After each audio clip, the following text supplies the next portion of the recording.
Chers amis, bonjour et bienvenue en Ukraine dans un centre de développement de ballons.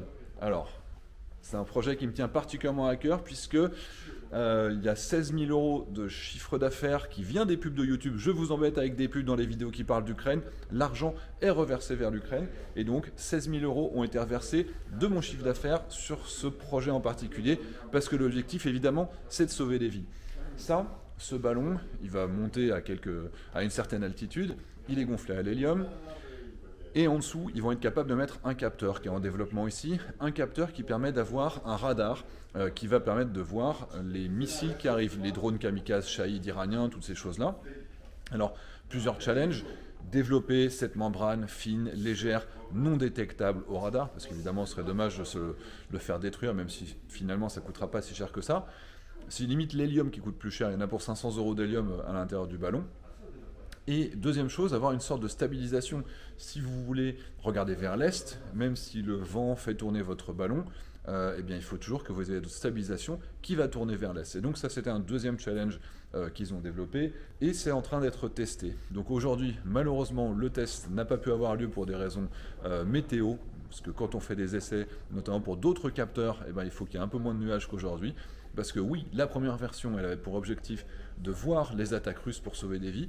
Mais maintenant, ils en sont à une deuxième version avec des répétiteurs. C'est-à-dire qu'il y a, quand vous savez, quand on va utiliser par exemple les drones kamikazes, leur portée est limitée par la capacité de communiquer avec la radio du porteur.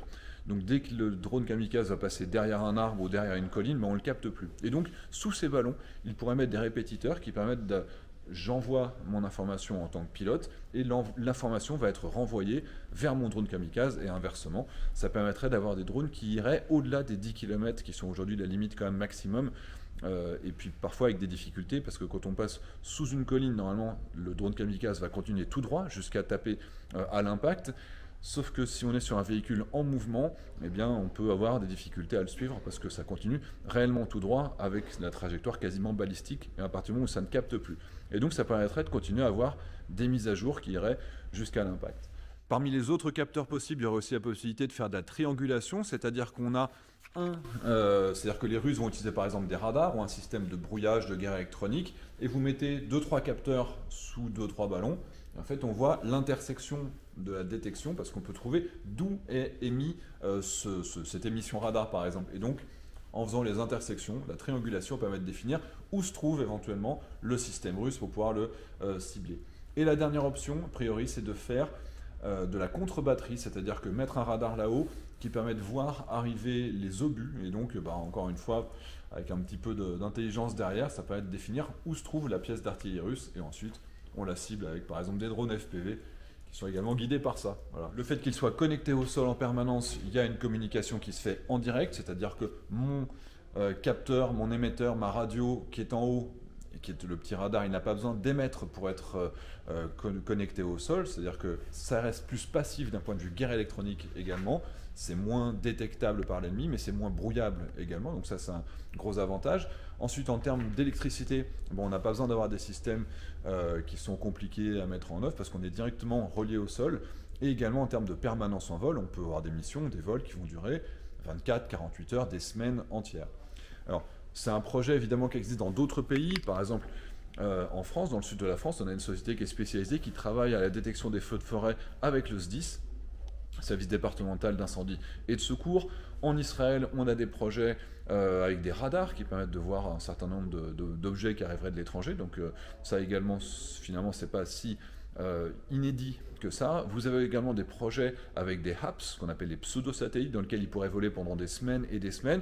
Par exemple, vous en avez un historique, le projet Loon, qui était mené par Google pour pouvoir rétablir la connexion Internet sur une zone qui aurait été dévastée. Ça a été quand même plus ou moins relativement abandonné, mais il y a d'autres projets toujours avec des apps qui se développent, des apps gonflables, parce qu'il y a des apps façon Airbus, où c'est un avion solaire qui tourne dans le ciel et qui remonte quand il y a du soleil, qui redescend la nuit en planant.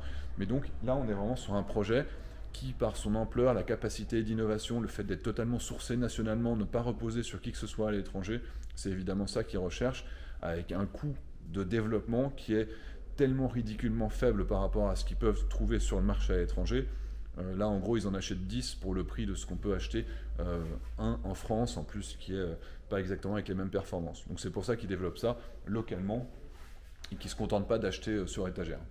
Mais sachez que le fait que vous regardez les vidéos en nombre, que vous les partagez, qu'il y ait des pubs qui fassent voilà, qui ont un certain succès, eh bien, ces ballons volent grâce à vous et vous avez sauvé des vies. Donc continuez à regarder des vidéos, vous voyez, il y a quand même un intérêt. Et donc c'est à ça que va l'argent. Il y a l'argent des collectes et je vous remercie. Les collectes civiles qui ont permis de faire plein de choses, les collectes militaires qui sont gérées directement par les militaires, l'achat des patchs, plus de 35 000 € déjà, qui ont permis d'acheter plusieurs véhicules, notamment des ambulances. Et à côté de ça, il y a le chiffre d'affaires de ma chaîne YouTube qui est reversé. Et on fait notamment des jolis ballons, mais pas que.